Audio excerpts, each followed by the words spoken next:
Bonsoir, merci d'être avec nous sur Journal de guerre au 374e jour de la guerre. Voici ce qu'il fallait retenir à 19 heures.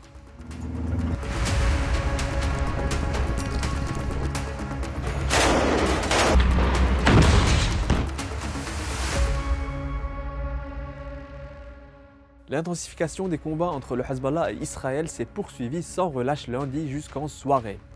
Pour la première fois depuis le début du conflit, l'aviation israélienne a lancé dans l'après-midi un raid sur un appartement résidentiel dans la ville de Haïtou, à Zrarta, dans le nord du Liban.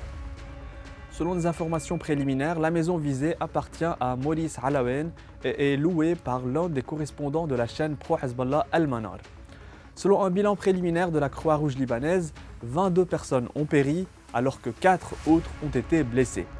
Au Liban Sud, 2 tués et des blessés ont été signalés dans une frappe israélienne visant une maison dans le quartier d'Al-Marj à Ansar, dans le Qaza de Nabati. Les secouristes de l'autorité sanitaire islamique affiliée au Hezbollah les ont transportés vers les hôpitaux de la région.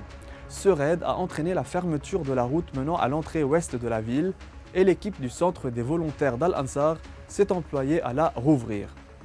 Des raids israéliens ont aussi visé plusieurs maisons, dont 2 dans la localité de Ma'roub, au Qaza de Tyr, ainsi qu'à Hanin, à Bint Jbeil, et dans les environs de Sheb'a. En outre, 5 maisons ont été totalement détruites à l'est de Jal al-Alam, où les environs de l'école publique ont été touchés. Cela a bloqué la route principale de cette localité. Dans le nord de la Beka, l'armée israélienne a effectué un raid sur le village d'Al-Ain, visant des magasins vendant des panneaux solaires, alors qu'un convoi de 3 camions d'aide humanitaire se dirigeait vers la ville de Ras Baalbek. Le gouverneur de Baalbek el-Hermel, Bachir el-Khudr, a déclaré plus tard, je cite, que les 3 camions en question ont tous été légèrement endommagés, mais que l'aide n'a pas été touchée. Une série de raids israéliens ont également visé les localités de Haret el-Fikani, Ali el-Nahri et Riyak dans la Beka. L'armée israélienne a annoncé en début de soirée avoir découvert un tunnel de 800 mètres de long appartenant à l'unité Radwan du Hezbollah au sud du Liban. De son côté, le Hezbollah a menacé lundi Israël de nouvelles attaques en cas de poursuite de son offensive contre le Liban, alors qu'une attaque de drone hier soir a été signalée. Celle-ci avait visé la base militaire de Benyamina au sud de Haïfa, tuant 4 soldats israéliens et blessant plus de 60 personnes.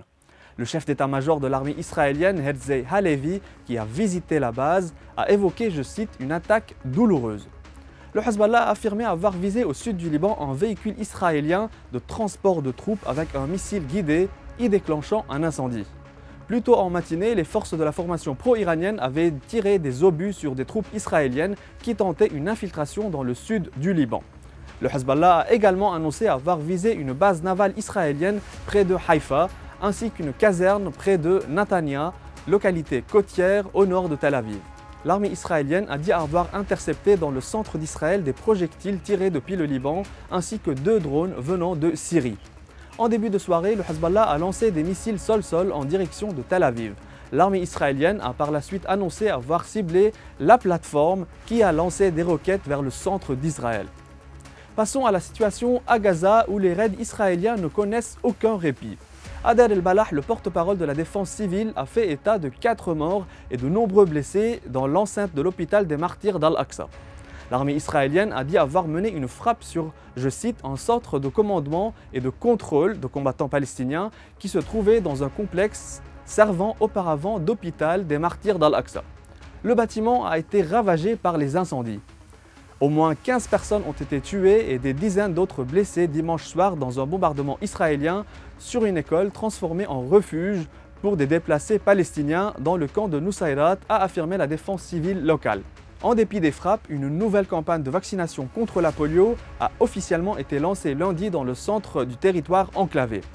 Bilan humain, le ministère libanais de la Santé a annoncé lundi un bilan de 2309 tués et 10 788 blessés depuis le début de la guerre à 19 h.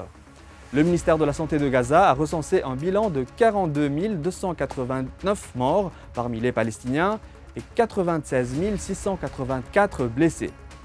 Sur le plan diplomatique, le ministre iranien des Affaires étrangères Abbas Araghchi a jugé lundi qu'il n'y avait plus matière aux pourparlers indirects menés avec les États-Unis via Oman en raison des tensions régionales. Les États-Unis avaient de leur côté annoncé dimanche le déploiement en Israël d'un système de défense antimissile à haute altitude en soutien à son allié. Des systèmes de défense THAAD devraient arriver demain en Israël, selon Bloomberg. De son côté, l'Iran s'est dit totalement prêt à faire face à une guerre. Dans ce contexte, l'ambassade américaine a appelé lundi ses ressortissants à quitter immédiatement le Liban. Les attaques israéliennes contre la FNUL dans le sud du Liban sont complètement inacceptables, a déclaré lundi au Luxembourg le chef de la diplomatie européenne Joseph Borrell.